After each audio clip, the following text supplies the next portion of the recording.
4장 12절과 13절입니다. 시작.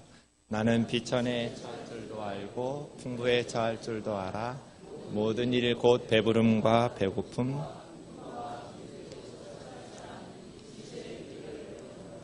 내게 능력 주시는 자 안에서 내가 모든 것을 할 수 있느니라. 아멘. 수련의 마지막 날입니다. 또 마지막 시간 빌립보서 말씀을 묵상하는데 처음 2번 빌립보서 강해가 있었습니다. 기쁨이라는 주제로 말씀을 나누었지만 오늘 처음 오신 분들이 있어서 지난 줄거리 요약을 간단히 하면서 오늘 본문 말씀을 생각해 보도록 하겠습니다. 주석가들이 빌립보서 하면 기쁨이라는 단어를 중시하면서 씁니다. 기쁨의 서신이라고 빌립보서를 별명지어 부릅니다. 기뻐하라는 단어가 굉장히 많이 반복되고 있기 때문에 그렇습니다.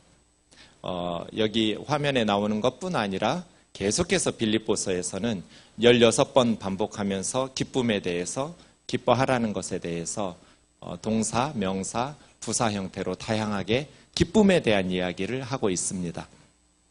하나님은 우리가 기쁘게 살기를 원하십니다.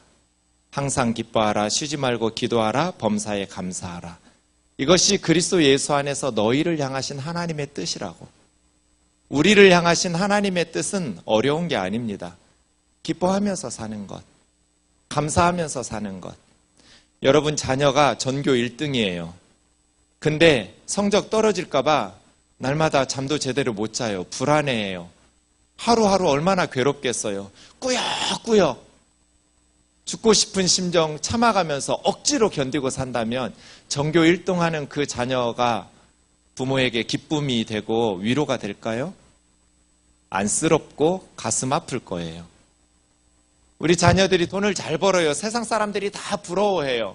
세상 사람들이 훌륭하다고 말해요. 그런데 그 자녀가 너무너무 괴롭게 살아요. 행복하지가 않아요. 꾸역꾸역 하루하루 죽고 싶은 거 억지로 살아가요. 그런 자녀를 바라보는 부모의 심정이 행복할까요? 그렇지 않을 거예요. 아무리 남들이 존경을 하고 세상 사람들이 부러워하는 삶을 산다 할지라도 행복하게 살지 않는 자녀, 꾸역꾸역 죽고 싶은 걸 억지로 참아가면서 살아가는 자녀들을 보는 부모의 심정은 너무나 가슴 아플 거예요. 하나님은 어떠실까요? 우리를 향하신 하나님의 뜻은 뭘까요? 우리가 어떻게 살기를 하나님은 원하실까요? 항상 기뻐하라. 그를 위해서 쉬지 말고 기도하고 범사에 감사하라. 이것이 저와 여러분을 향하신 하나님의 뜻입니다.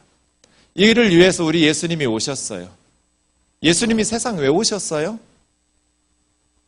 지옥에 갈 것 천국에 가기 위해서? 네, 천국은 죽어서 가는 곳이 아니에요. 거기도 천국이지만 예수님을 믿는 순간부터 이 세상에서부터 하나님의 나라는 이미 이루어져요. 비록 우리가 죽어서 가는 천국에서처럼 완전한 모습으로 누릴 수는 없지만 이 땅에서 불완전하고 부분적이지만 그럼에도 불구하고 예수 그리스도 안에서 하나님의 통치가 시작되기 때문에 예수 믿는 사람들은 그리스도 예수 안에서 항상 기뻐하고 또 기도하면서 범사에 감사하는 하나님의 통치받는 하나님의 백성으로서의 삶이 시작돼요. 하나님의 나라죠. 그리스도 예수께서 이 세상에 오신 것은 저와 여러분이 행복하게 살게 하시기 위해서예요. 그래서 사도 바울은 빌립보 성도들에게 주 안에서 항상 기뻐하라. 내가 다시 말하노니 기뻐하라고 권면합니다. 우리 힘으로 기뻐하라는 거 아니에요. 내 힘으로 기쁘게 어떻게 항상 기쁘게 살 수 있어요. 하지만 주님이 주시는 힘으로 주 안에서 항상 기뻐하는 것이 가능하게 돼요. 바울은 이론을 말하는 사람이 아니에요. 자신이 직접 경험하고 체험한 것들을 이야기하는 사람이에요. 바울 서신을 볼 때마다 참 필드 사역자라는 것을 저는 너무나 많이 느껴요. 현장 사역자예요. 이론을 쓰는 교리를 쓰는 사람이 아니에요. 본인이 직접 경험해 본 거예요. 그리고 가능한 거예요. 주 안에서 가능한 거예요. 항상 기뻐하는 건 불가능해요. 그러나 주님 안에서는 항상 기뻐하는 것이 가능해져요. 그래서예요. 저와 여러분이 우리 힘으로가 아니라 주님이 주시는 힘으로, 주님이 우리 마음을 다스려 주시고 주님이 우리 마음을 이끌어 주실 때 주 안에서 항상 기뻐하는 것이 가능한 것이죠. 베드로 사도가 말한 것처럼 우리는 예수님을 보지 못했지만 우리 주님을 사랑해요. 지금도 주님 보지 못하지만 우리는 예수 그리스도를 믿어요. 예수 그리스도를 믿는 성도들에게는 말할 수 없는 영광스러운 즐거움으로 기뻐해요. 이게 복음이에요. 왜냐하면 우리의 믿음의 결국은 영혼의 구원이 있기 때문에 그래요. 세상에서 하는 일들이 형통하고 성공하고 우리가 기도하는 것들이 응답되어서만이 아니에요. 우리의 기쁨의 근원은 예수 그리스도 안에서 영혼의 구원, 하나님의 자녀, 하나님의 백성됨이 있기 때문이에요. 이 세상이 힘들지만 아무리 힘들어도 조금 참으면 천국에 주님이 나를 기다리고 계신다라는 것을 기억한다면 힘이 나요. 소망이 주는 말할 수 없는 영광스러운 즐거움이죠. 초대교회 성도들은 많은 박해 가운데에서 순교를 당하고 있었어요. 터툴리아누스가 말한 것처럼 로마 제국의 사람들은 불행한 일들이 사회에 일어날 때마다 예수 믿는 사람들이 로마 제국의 신들을 분노하게 했기 때문에 황제 숭배를 거부했기 때문이라고 그리스도인들을 박해했어요. 티베르의 강이 차오르거나 나일강이 들판을 적셔주지 않거나 하늘에서 비가 내리지 않거나 지진이 일어나거나 기근이 있거나 전염병이 들어서 사람들이 죽어갈 때 즉각적으로 로마 제국 사람들이 외치는 소리는 그리스도인들을 사자의 밥으로, 신의 분노를 풀기 위해서 그리스도인들을 사자의 밥으로. 초대교회는 그렇게 300년을 견뎌냈어요. 지금 바울도 다른 죄 없이 예수님의 복음을 전한다라는 죄 아닌 죄 때문에 로마 감옥에서 순교를 앞두고 있어요. 그럼에도 불구하고 주 안에서 항상 기뻐하라. 내가 덧시 말하노니 기뻐하라고 말해요. 그러니 그들의 기쁨은 세상의 일들이 형통하게 잘 풀렸기 때문에 누리는 기쁨이 아니에요. 사도 바울이 빌립보 성도들에게 말하는 기쁨은 예수 그리스도를 믿음으로 말미암아 우리에게 주신 구원 때문이에요. 우리가 하나님의 자녀 되었다는, 천국 백성 되었다라는 감격 때문이에요. 그래서예요. 기쁨은 근육하고 똑같다고. 사용할수록 강해져요. 근육을 사용하지 않으면 약해져요. 기쁨도 그래요. 사용할수록 가능해요. 기쁨은 우연의 산물이 아니에요. 영적인 훈련을 통해서 강해지는 거예요. 팔의 힘을 강하게 하고 싶으면 아령을 들든지 팔굽혀펴기를 하든지 근육을 강하게 하는 운동을 해야 돼요. 인생 중에 고난은 필수 코스예요. 고난이 없는 인생은 아무도 없어요. 모든 사람이 다 고난과 역경을 맞이하면서 살아요. 그러나 고난을 당한다고 해서 반드시 불행을 겪는 건 아니에요. 똑같이 세월호에서 자식들을 잃었지만 똑같이 다 불행한 건 아니에요. 어떤 사람은 그것으로 불행이 시작되었지만 어떤 사람은 그 사건으로 자신의 삶을 돌아보면서 더 반듯한 인생을 살아가기도 해요. 똑같은 고난이 똑같은 결과를 맞이하지 않아요. 그 사건이 우리에게 영향을 주는 것은 사건 자체가 아니라 그 사건을 해석하는, 내가 받아들이는 해석이 영향을 줘요. 그래서 동일한 사건을 경험하지만 그 사건에 대한 해석에 따라서 결과가 다르고 영향이 달라요. 고난은 필수예요. 그러나 불행은 그 고난의 사건을 불행으로 해석해서 내가 선택했기 때문이에요. 매 순간 저와 여러분이 기쁨을 선택할 수 있기를 원합니다. 아무리 바다에 바닷물이 많이 넘쳐 흘러도 내 배 안으로 들어오지 않으면 그 배 안에 있으면 안전해요. 아무리 슬픈 일들, 불행한 일들이 세상에 널려 있어도 내 삶에, 우리 가정에, 교회에, 나라에 가득해도 그것이 내 영혼 속으로 들어오지 못하면 내 영혼은 안전해요. 우리가 불행한 것은 불행을 선택하기 때문이에요. 그래서 항상 기뻐하라. 내가 다시 말하노니 기뻐하라는 것은 우연의 산물이 아니라 영적인 훈련의 결과예요. 바울의 기쁨의 근육은 너무나 강해서 범사에 기뻐할 수 있었어요. 항상 기뻐할 수 있었어요. 주 안에서 전천후 감사할 수 있었어요. 우리가 기쁨의 근육을 키워가려면 오늘 본문에서 두 가지를 3장, 4장에서 배워야 될 것 같아요. 주 안에서 항상 기뻐하려면 첫째, 비결을 배워야 돼요. 이것이 기쁨의 근육을 키우는 방법이에요. 4장 10절에서 13절, 먼저 10절에서 11절까지 읽겠습니다. 시작.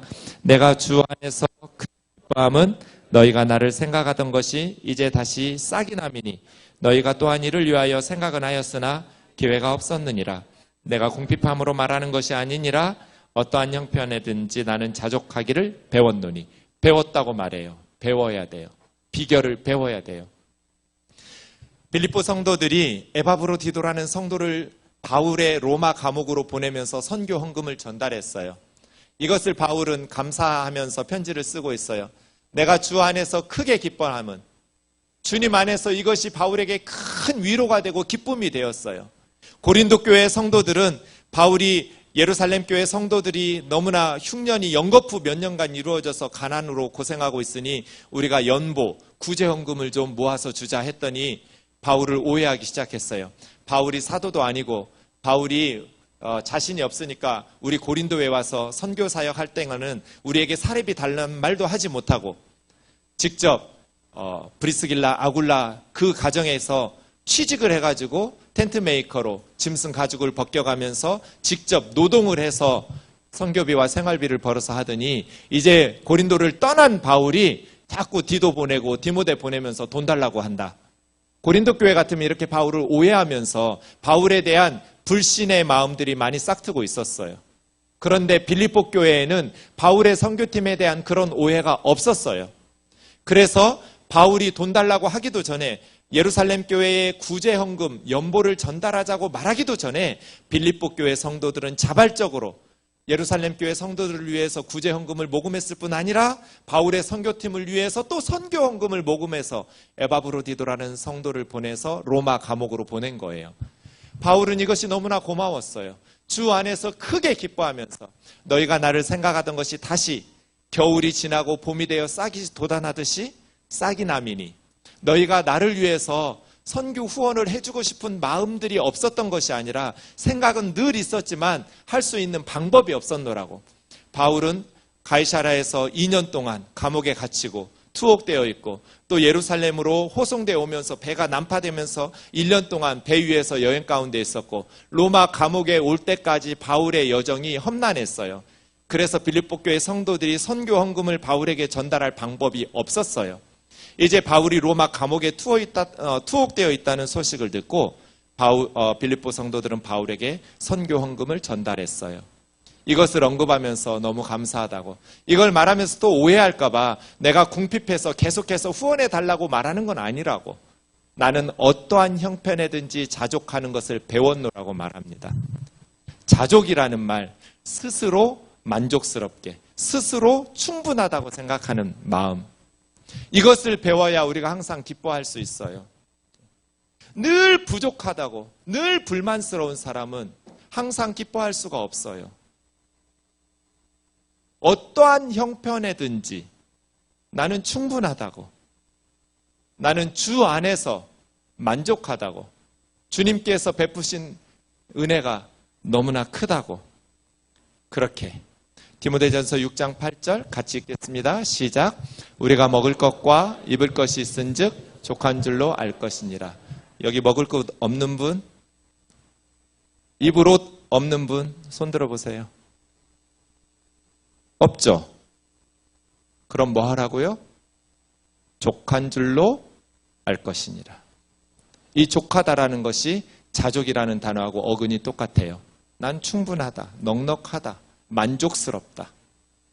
바울의 생각은 먹을 것과 입을 것이 있음즉 족한 줄로 알아라. 유니세프에서 5세 미만의 아이들이 먹을 것이 없어서 굶어 죽는 것이 평균 3초에 1명이라고 발표했어요. 지금 이 세상에는 먹을 것이 없어서 굶어 죽는 어린아이들이 3초에 1명씩이에요. 우리가 예배 드리는 동안 몇백 명이 굶어 죽었어요. 전쟁으로 죽는 사람보다 먹을 것이 없어서 굶어 죽는 아이들이 훨씬 많아요.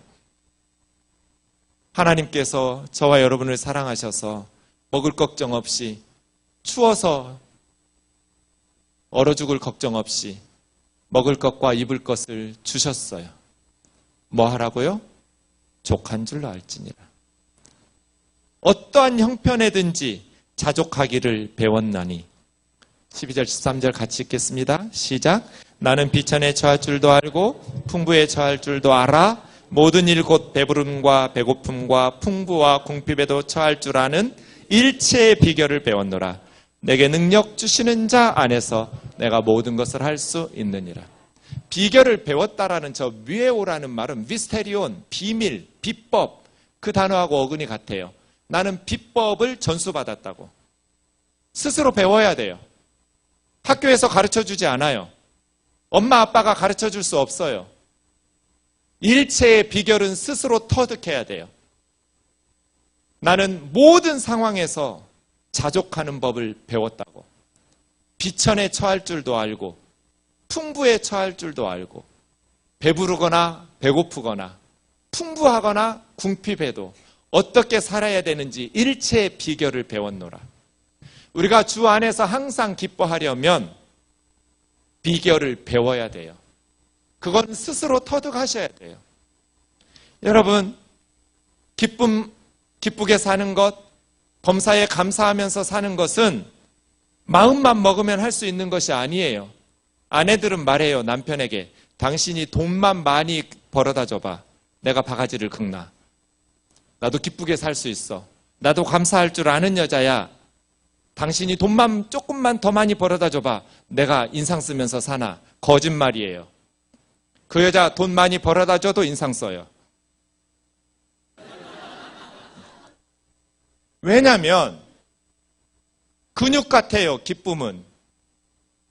그 기쁨에 근육이 없어요, 그 여자는. 우리 인생에는 늘 인상 쓸 일이 있어요. 돈 많이 벌어다 주어도 또 다르게 인상 쓸 일은 언제나 있어요. 인상 쓸 일 없는 가정은 하나도 없어요. 이 세상에 문제 없는 인생은 하나도 없어요. 그래서예요.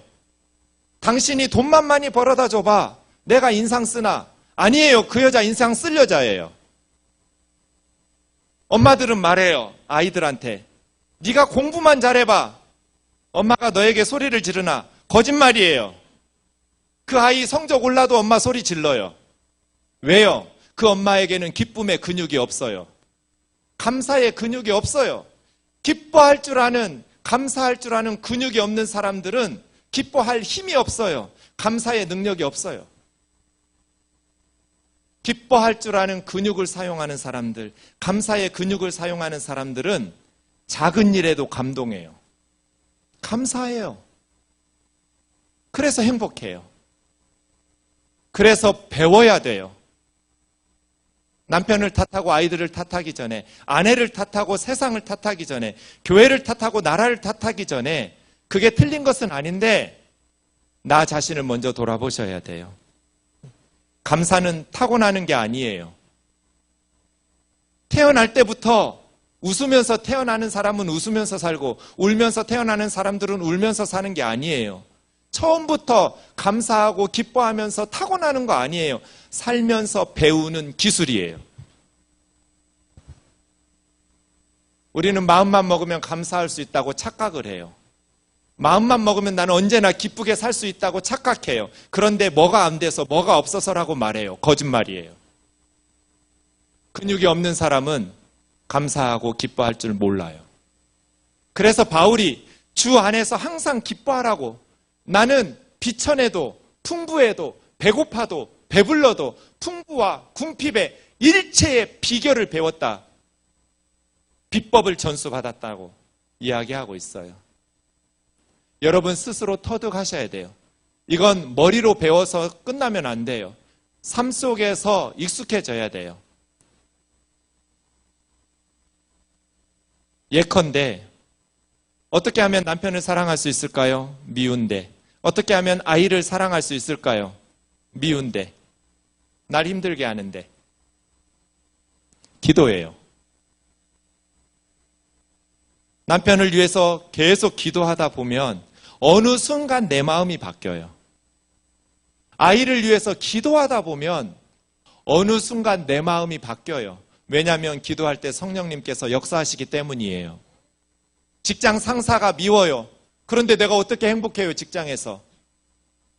기도해 보세요. 어느 순간 나도 모르게 그 사람에 대한 이해가 돼요. 옳다는 거 아니에요. 잘못된 일이지만 그 사람이 그럴 수도 있겠다 싶어요. 그러면서 긍휼한 마음이 생겨요. 그러면 내 마음이 바뀌는 것을 우리가 기도하면 성령님께서 역사하시기 때문이에요. 이런 비결들을 배워야 돼요. 비법을 배워서 스스로 터득하셔야 돼요. 그래야 우리는 항상 기뻐할 수 있어요. 기뻐하는 건 배워야 되는 거예요. 타고나는 게 아니에요. 부모가 작은 일에도 기뻐하고 리액션이 좋고 아이들을 칭찬하고 너무나 행복하게 살면 대체적으로 그 자녀들은 행복한 것들을 쉽게 습득해요. 그래서 행복하게 살아요.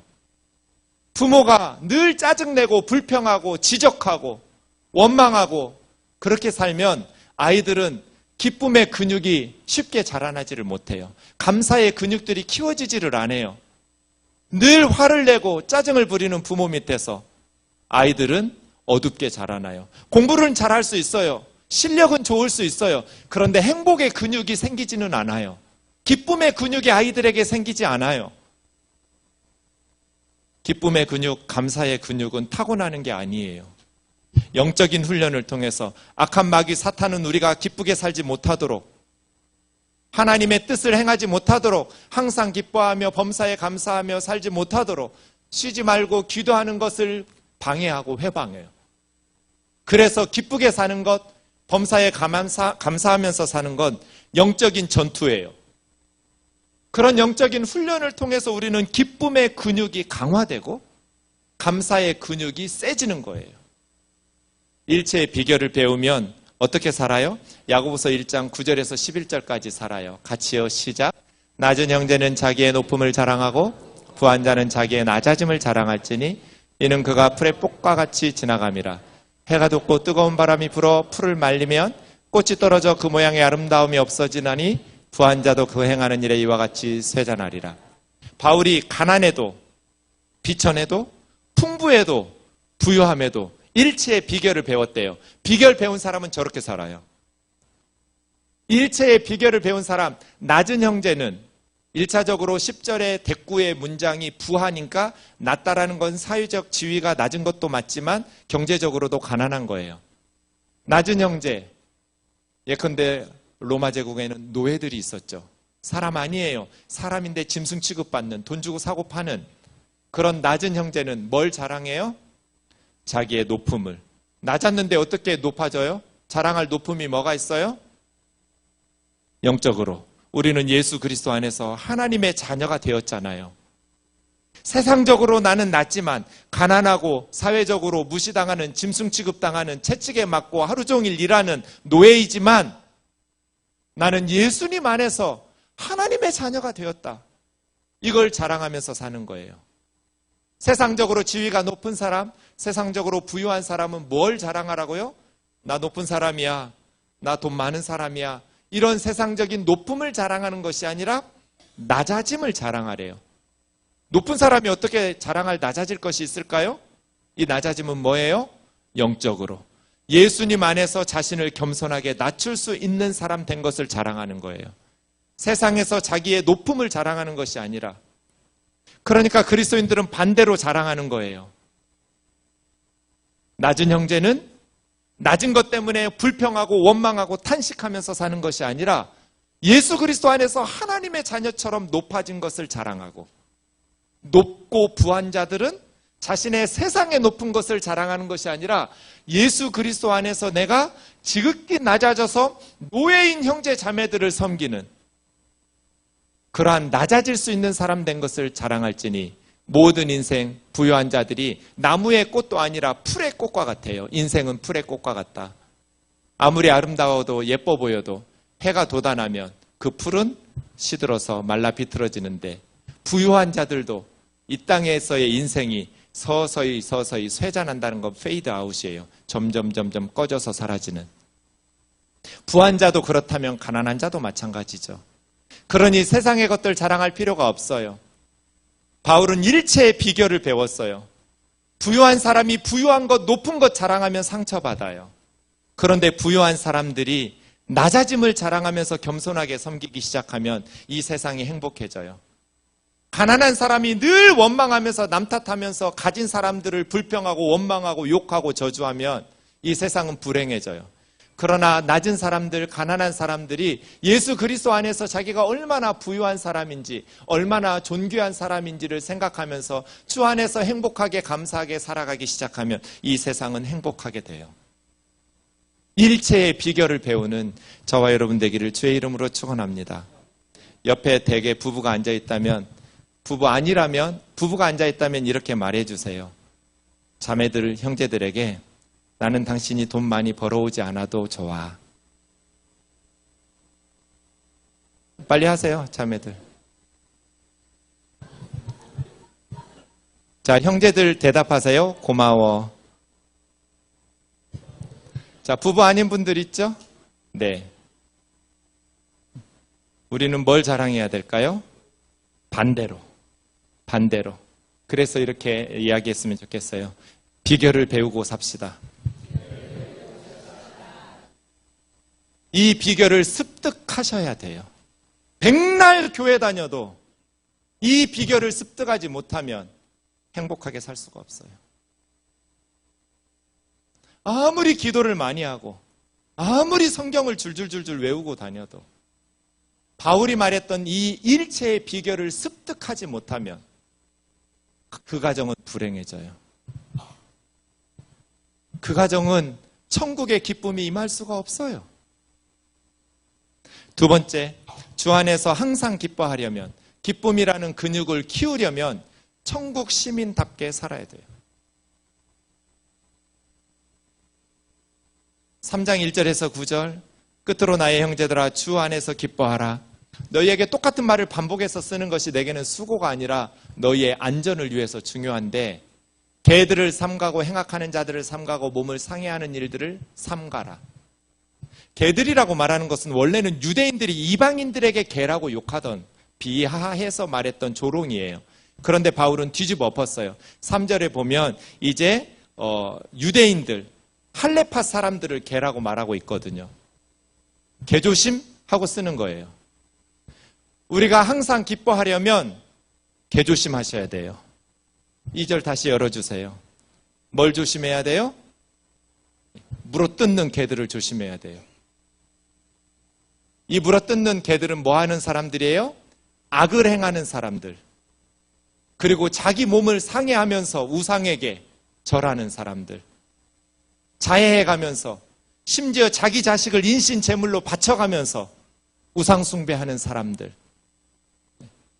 여기는 사실은 할례에 대한 이야기이기도 해요. 그러니 여기서 말하는 우리가 삼가고 조심해야 될 것은 거짓 선생들이에요.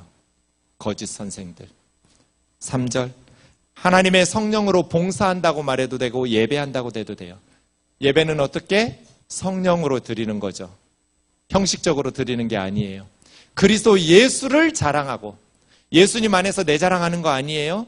예수 그리스도를 자랑하고, 육체, 세상적인 육신적인 것들을 신뢰하고 믿고 따르지 않는 우리가 진짜 할례파인 하나님의 백성이라고. 몸에다가 할례를 배우고 몸을 상하게 하는 유대인들, 할례 받아야만 구원을 받는다고 말하는 거짓 선생들이 조심하라고. 성령 안에서 예배하고 예수님을 자랑하고 육체를 신뢰하지 아니하고 하나님을 신뢰하면서 살아가는 우리가 진짜 하나님의 백성 할례파라고. 나도 육신을 신뢰하고 자랑할 만한데 누구든지 자기 자신이 육체를 신뢰하고 자랑할 수 있다면 나는 더 많은 사람이라고. 8일 만에 할례받은 사람이고 이스라엘 족속이고 베냐민 지파고 히브리인 중에 히브리인이고 율법으로는 바리새인이고 열심으로는 교회를 박해할 만큼 율법에 열정을 가진, 율법의 의로 나 바울은 흠이 없는 사람이라고. 그런데 그 모든 것들이 율법을 지켜서 구원을 받기는커녕 오히려 예수 그리스도를 믿기 위해서 다 마이너스 되었던 것들이어서 이전에 내 삶의 스펙이라고 생각했던 유익한 것들을 지금 이제 나는 다 해로움으로 여긴다고. 왜냐하면 예수 그리스도를 아는 지식이 가장 고상하기 때문에, 내가 옛날에 세상에서 가지고 있던 그것이 예수님을 믿는데 걸림돌이 되었었는데, 내 주 예수 그리스도를 아는 지식이 가장 고상한 지식인 줄 알기 때문에 내가 예수님을 위해서 모든 것을 잃어버려도 하나도 아까워하지 않는다고. 내가 예수님을 믿고 로마 시민권자로서의 지위나 유대인으로서의 지위나 유대 사회에서 존경받던, 미래가 촉망받던 청년으로서의 모든 가능성들을 다 잃어버리고 오히려 유대인들 동족들에게 배신자가 되고 매국노가 되어서 쫓겨다니면서 돌에 맞아 죽였다고 성 밖으로 내어던지고 감옥에 갇히고 지금도 유대인들에 의해서 로마 감옥에 투옥되어 있지만, 나는 모든 것 잃어버린 그것이 하나도 아깝지 않다고 배설물처럼 여길 거라고. 여러분, 변기 물 내리면서 아까워하는 사람 저는 본 적이 없어요. 막 너무 아까워서 물을 못 내리고 망설이는 사람을 본 적이 없어요. 물 내리기 전에 주여 이거 내려야 되나요? 기도하는 사람을 본 적이 없어요. 배설물이에요. 바울은 이전에 자기가 가지고 있었던 모든 세상적인 것들을 예수님을 믿는 순간 다 잃어버렸어요. 그럼에도 불구하고 아까워하지 않았어요. 배설물 같았어요. 왜냐하면 내 주 그리스도 예수를 아는 지식이 가장 고상하기 때문에. 그런데 어떻게 이 사람이 행복하지 않아요? 이렇게 예수님을 붙들고 사는데 어떻게 행복하지 않아요? 우리도 마찬가지죠. 우리가 가진 의는 예수 그리스도를 믿음으로 말미암는 하나님께서 주신 의입니다. 그러므로 우리는 천국 시민이 되었어요. 예수 그리스도를 믿는 믿음으로 말미암아 하나님의 자녀가 되었어요. 17절부터 21절까지 읽겠습니다. 형제들아, 너희는 함께 나를 본받으라. 그리고 너희가 우리를 본받은 것처럼 그와 같이 행하는 자들을 눈여겨보라. 내가 여러 번 너희에게 말하였거니와 이제도 눈물을 흘리며 말하노니 여러 사람들이 그리스도의 십자가의 원수로 행하느니라. 그들의 마침은 멸망이요 그들의 신은 배요 그 영광은 그들의 부끄러움에 있고 땅의 일을 생각하는 자라. 그러나 우리의 시민권은 하늘에 있는지라. 거기로부터 구원하신 자 곧 주 예수 그리스도를 기다리노니 그는 만물을 자기에게 복종하게 하실 수 있는 자의 역사로 우리의 낮은 몸을 자기 영광의 몸의 형체와 같이 변하게 하시리라. 아멘. 항상 기뻐하려면, 기쁨의 근육을 키우려면 천국 시민답게 살아야 돼요. 우리의 시민권은 하늘에 있어요. 우리는 하나님의 자녀예요. 그런데 땅의 일을 생각하면서 목회를 하고 선교를 하면서도 성도들의 것으로 자기 배를 채워서 십자가의 원수로 행하는 자들이 바울의 눈물을 자아내고 있었어요. 교회 지도자라는 사람들이 거짓 선생이 되고 거짓 선교사가 되어서 후원해주는 성도들의 헌신으로 십자가의 원수가 되어서, 십자가는 남을 살리려고 내가 죽는 건데, 남을 부유하게 하려고 내가 가난해지는 것인데, 십자가의 원수들은 반대로 자기가 부유하려고 교회를 어렵게 하고 성도들을 가난하게 하고 남을 죽이는 그리스도의 십자가의 원수로 행하는 사람들이 있었어요. 땅의 일을 생각하는 사람들, 천국 시민답게 살지 못하는 사람들. 우리가 항상 기뻐하려면 우리랑 함께 사는 사람들이 기뻐야 돼요. 이 사람은 슬프고 불행한데 나만 기쁜 건, 그런 이기적인 기쁨은 성경적인 기쁨이 아니에요. 옆에 있는 사람이 기쁠 때 나도 행복하고 기쁘거든요. 부재를 왜 해요? 나 좋자고 하는 거예요. 다른 사람을 도울 때 내가 행복하니까.